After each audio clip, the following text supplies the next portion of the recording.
Hey guys, welcome to Rishi's Manchester United Warehouse. It's been a pretty long time since our last video. It's been almost a month, and we were getting carried away by the fact that we won three games on the trot, and we were put down on planet Earth by a vastly superior Manchester City, a vastly well-run Manchester City, a team that vastly plays better football in general than Manchester United, and that is Man City. But the thing to understand is um, now there is a twofold answer to why we must stay calm as Manchester United fans because of the two folds that I'm going to elaborate upon. The first fold is obviously that are Manchester United a bigger club than Manchester City right now? Yes. Um, there's no question asked. Sir Matt Busby and Sir Alex Ferguson, Dennis Law, um, Bobby Charlton, George Best, Cristiano Ronaldo, Rooney, Cantona, all of these players have established a certain sense of superiority in the city of Manchester. And perhaps those two stints of dominant um, glory from Sir Matt Busby and Sir Alex's era have um, enshrined the fact that Manchester United will stay a bigger club than Manchester City, at least in our lifetimes. But that can obviously change because Manchester City are very fast and very ruthless in their attempt of attempt in securing glory, and they might there might be a time, not in our lifetime, but I think later on, where Manchester City is the bigger dog in Manchester, and Manchester United is the team that is in Manchester City's shadow. But that can happen, right? Football is pretty circular. Number two is this Pep Guardiola, Sheikh Mansour era might also get over. Nothing is laid in stone, right? There were times when Sheikh Mansour was the leader at Manchester City, and they had managers like Pellegrini, Mancini, all of these amazing managers, and they were also responsible for beating Manchester United 3-0, 4-1. It's down to the sheer fact that their recruitment policy has been so much better than us. These managers have worked in very stable environments compared to our manager. And what Gary Neville yesterday said is very interesting at the end of the day. No matter what manager slash player joins Manchester United, it's the end of them. And that is very true. That is, and you have to agree to the fact that that is down to something that is very wrong that is happening upstairs. And this entire apex is meeting at the point where Manchester United is getting minority owned by um, Sir Jim Ratcliffe. And the news of Sir Jim Ratcliffe preferring Potter over Eric Ten Hag, Sir Dave Brailsford, Scott Mitchell, the entire John Murta, Richard Arnold wing of the club, fearing for their jobs. The entire division, the entire footballing division, the scouts, the medical department, the players, the management, everybody is scared to lose their jobs. So that is a very toxic environment to work in. And that reflects on the pitch. No matter how much.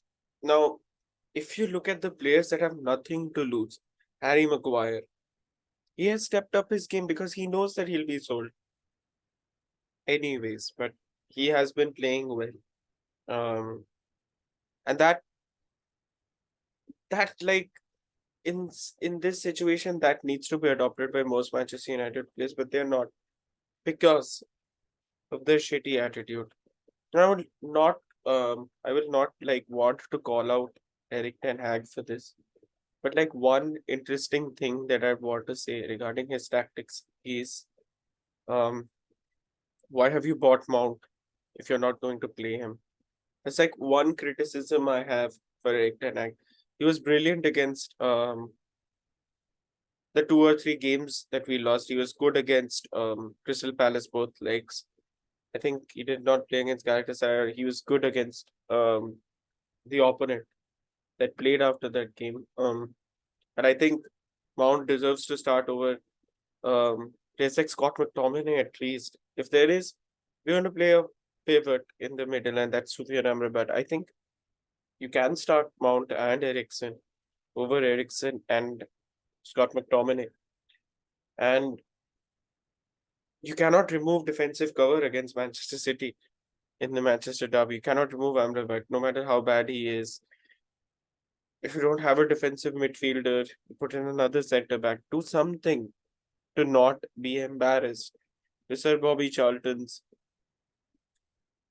end of the road being marked and cannot lose against Manchester City 3-0. But again, my point being Manchester United are not the Manchester United of old, which is my second fold to this answer. Now, what we expect from Manchester United today um, is wildly unrealistic for the team to achieve. Now, we expect Manchester United to play top football, be in and around the top four. Yeah, are we better than Newcastle? No. Are we better than Brighton? No. Are we better than Aston Villa? On certain occasions, but mostly no. Are we better than Arsenal? Absolutely not. Are we better than Liverpool? Absolutely not. Are we better than Man City? God, not. Now, we are a big club. We have always been. The 30 years that we did not win a league between Sir Matt Busby and Sir Alex, we were huge.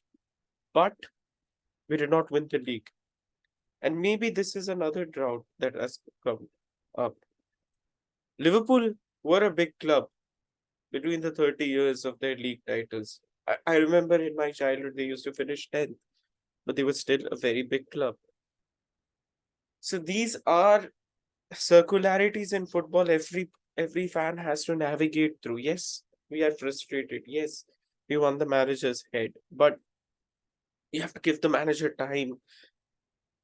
If he wins the next game, he's the fastest Manchester United manager in history to win 50 games. Yes, and that is a big thing. His starts have been better than Sir Matt and Sir Alex, and you have to give him time. In this fast-paced world of social media thriving, the things that you hear against a manager that had vastly overachieved last season is truly unfathomable. Against a player that scored 31 goals last season is truly unbelievable in my opinion. Yes, he lacks confidence. Yes, maybe Ten Hag lacks confidence, but we have to stick by him. We have to give him the right resources at the end of the day. Question the management on top.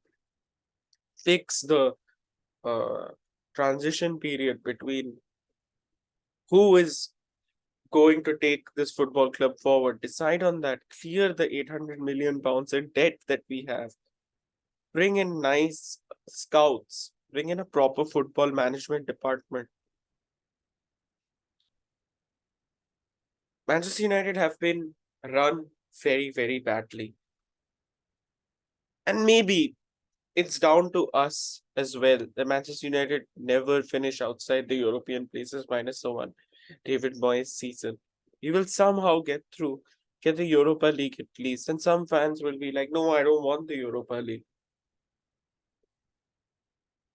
But you have to realize certain things that doesn't depend on what you want at the end of the day. You have to take into consideration the financial viability of the situation as well as the situation the team is in, and they are in the rut at the moment.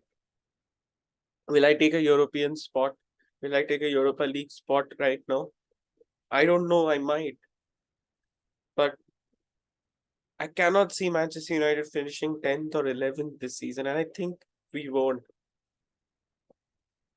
Because we're Man United, we have to somehow fight back. Now, a lot of people have stated the fact that how can you lose 3-0 against Man City? So what do you expect from a team that has Johnny Evans and Harry Maguire starting in defense with Amrabat, who is, in my opinion, absolutely clueless today. Who was absolutely clueless. Our captain does not deserve to be the captain. He's moaning, he throws his hands up. I think Bruno Fernandes does not have the inherent right to start every game. He has to sit at the end of the day. And you have to give other players the right opportunity. Put in Mount for Bruno Fernandes. He has been better. I don't see how Bruno Fernandes deserves to start any game. So those one wonder passes.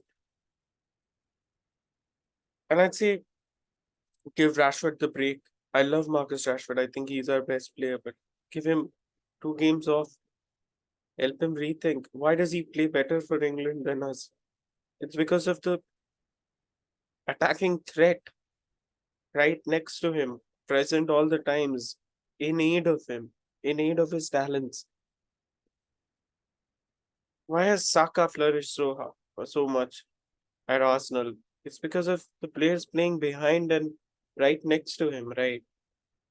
And we all expect Marcus Rashford to create those wonder goals out of nowhere that he did last year, saving our ass time and time again.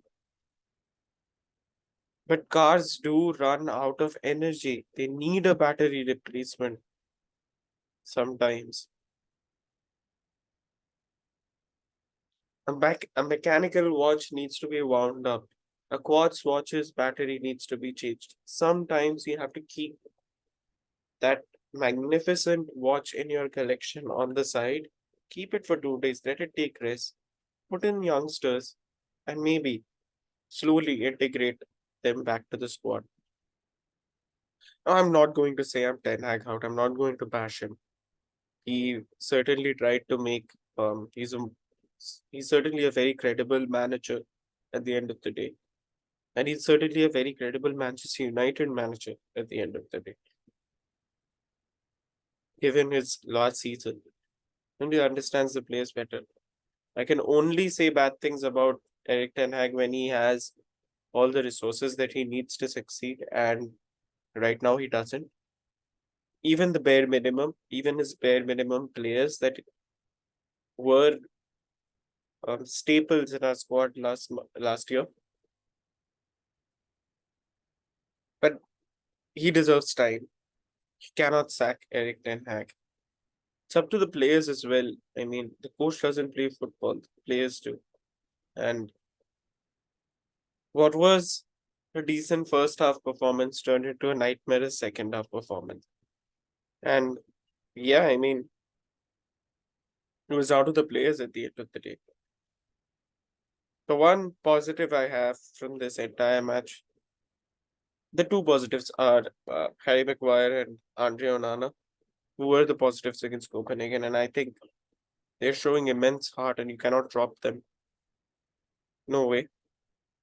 But apart from them, I think this club needs a reset. Please drop some players, play the youth team. I don't care.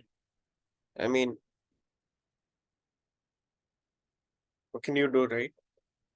So yeah, I mean, that's all that I'd want to say today.